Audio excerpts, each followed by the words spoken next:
All right, now to give us more insights into this, we're being joined by Mr. Elijah Magnier, who is a veteran war correspondent and also an analyst, and he's joining us live from Brussels on the broadcast.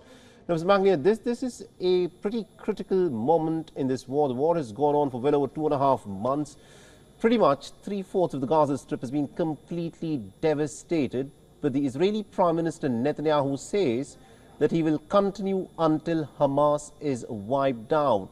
Do you think that's a realistic objective for the Israeli Prime Minister to set?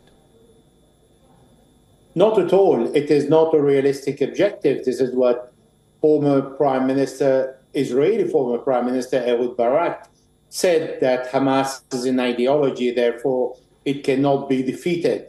Most Israeli officials and ex-military and intelligence services in Israel understand that this objective cannot be met unless Israel had the intention to kill the 2.3 million Palestinians in Gaza, because Hamas is part of the society and it is supported by the society in Gaza. Therefore, this is not an objective that Israel can meet, and this is why the Israelis are failing in this war to achieve their objectives, because the second objective is to free all the prisoners. And we have seen after almost 80 days of war, not one prisoner has been freed military means.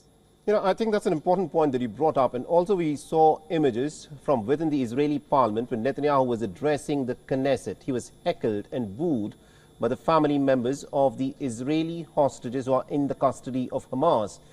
Now, Netanyahu seems to be losing support within the Israeli society. Do you think Netanyahu is in fact, fighting this war now to protect himself politically?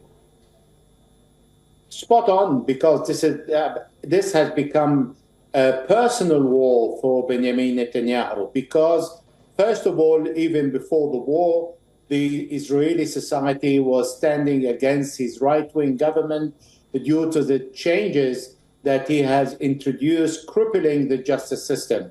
Secondly, the 7th of October happened under his watch and the watch of the intelligence services that he has appointed. Thirdly, because his army has managed to kill some of the Israeli prisoners who managed to release themselves and free themselves in Gaza because of the rule of engagement that the politicians gave to the Israeli army. Right. Therefore, Netanyahu understands that he is coming to the end of his term the day he announced the end of the war. And also, the interesting statement that was made by the French President Emmanuel Macron, where he called for a lasting ceasefire in the Gaza Strip. Now, we remember that Emmanuel Macron was one of the very first world leaders who called up Netanyahu and expressed French support and solidarity with Israel in the immediate aftermath of the attack that took place on the 7th of October. But the longer this war seems to drag on, it appears that Netanyahu seems to be losing international allies. It is true that Netanyahu is losing international allies. However, the weight that France or other European countries have over Israel is very shallow.